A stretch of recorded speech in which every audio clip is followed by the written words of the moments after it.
Hello दोस्तों, नमस्कार।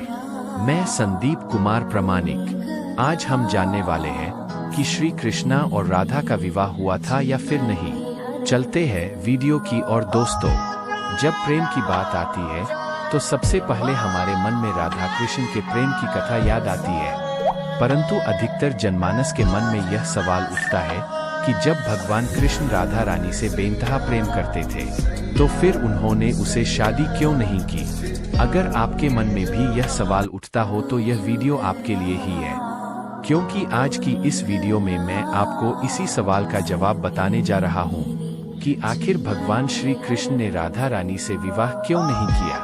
तो वीडियो के अंत तक हमारे साथ जरूर बने रहे। हम जानते हैं कि हिंदू धर्म ग्रंथों में इस प्रसंग से जुड़ी कई कथाएं प्रचलित हैं, जिनमें से सबसे पहली कथा के अनुसार ऐसा माना जाता है कि राधा कोई और नहीं बल्कि श्री कृष्ण का ही एक रूप थे। स्कंद पुराण की माने तो श्री कृष्ण को आत्माराम भी कहा जाता है, अर्थात जो अपनी आत्मा में ही रमन करते हुए आनंदित रहता है और उस आनंद की अनुभूति के लिए किसी अन्य की आवश्यकता नहीं होती।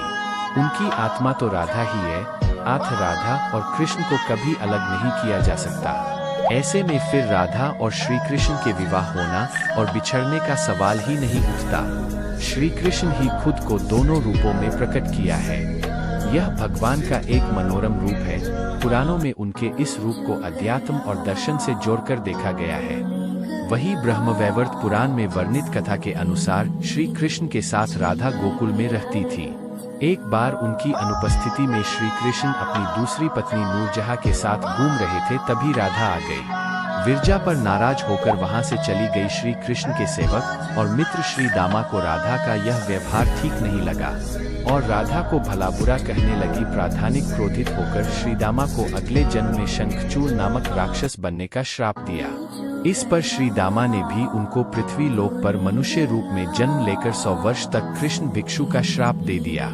राधा को जब मिला था तब श्री कृष्ण ने उसे कहा था कि तुम्हारा मनुष्य रूप में जन्म तो होगा, लेकिन तुम सदैव मेरे पास रहोगी। यही कारण था कि राधा और श्री कृष्ण का बिछड़ना भिक्षु हो गया था। जबकि रामचरितमानस के बालकांड के अनुसार एक बार विष्णु जी ने नारद जी के साथ छल किया था। उन्हें खुद का स्वरूप देने के बजाय वानर का स्वरूप दे दिया था। इस कारण लक्ष्मी जी की और हंसी का पात्र बन गए और उनके मन में लक्ष्मी जी से विवाह करने की अभिलाषा ही रह गई थी। नारद जी को जब इसका पता चला तो वे क्रोधित होकर बैकुंठ पहुँचे और भगवान को बहुत भला बुरा कहा और उन्हें पत्नी वियोग का श्राप दे दिया। नारद जी के श्राप की वजह से राम अवतार में भगवान रामचंद्र जी को सीता का वियोग सहना पड़ा था और कृष्ण अवतार में देवी राधा का। इसके अलावा एक अन्य पौराणिक कथा के अनुसार राधा श्री कृष्ण से 5 वर्ष बड़ी थी। राधा ने कृष्ण को पहली बार तब देखा था जब उनकी मां यशोदा ने उन्हें उखाड़ से बांध दिया था।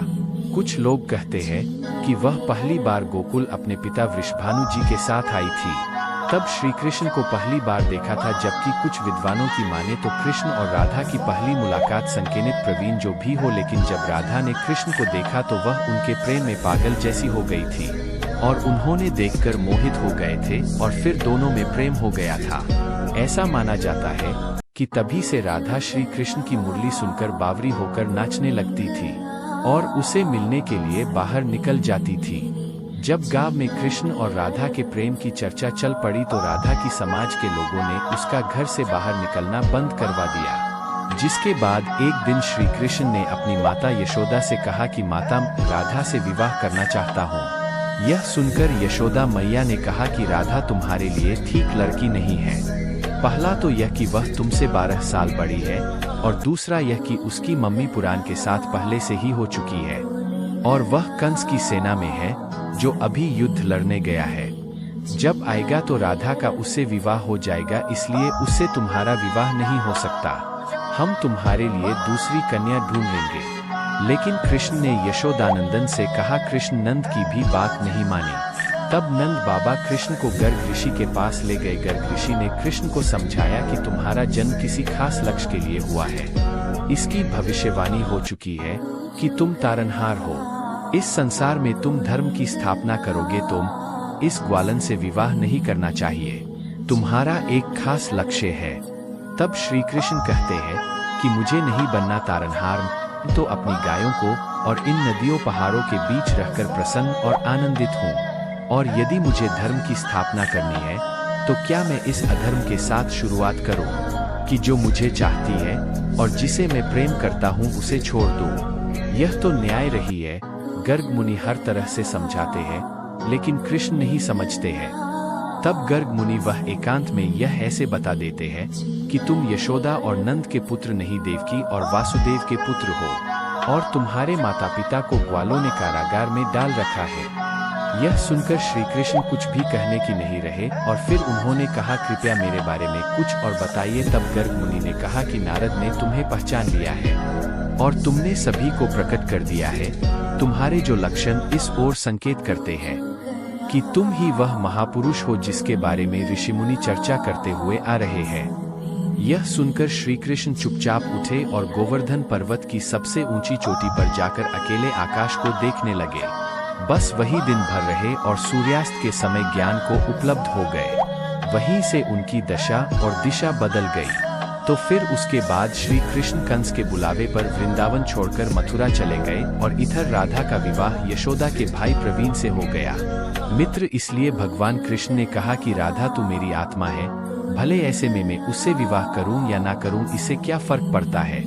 विवाह के बाद भी राधा का ना तो मेरे प्रति स्नेह कम हुआ और ना ही मेरा राधा के प्रति। इसलिए मित्रों, अगर आप भी किसी से प्रेम करते हैं और आप उससे शादी नहीं होती है तो निराश न हो, बल्कि उसके प्रेम को अपने मन में हमेशा के लिए याद रखें, जैसा कि श्री कृष्ण किया था। तो मित्रों, उम्मीद करता हूँ कि आपको श्री कृष्ण और राधा की यह प्रेम कथा पसंद आई होगी। अगर पसंद आई हो तो इसे ज़्यादा से ज़्यादा लाइक करें और अपने दोस्तों के साथ शेयर भी अवश्य करें। फिलहाल आज की वीडियो में इतना ही। अब हमें इजाज़त दें। आपका बहुत बहुत शुक्रिया।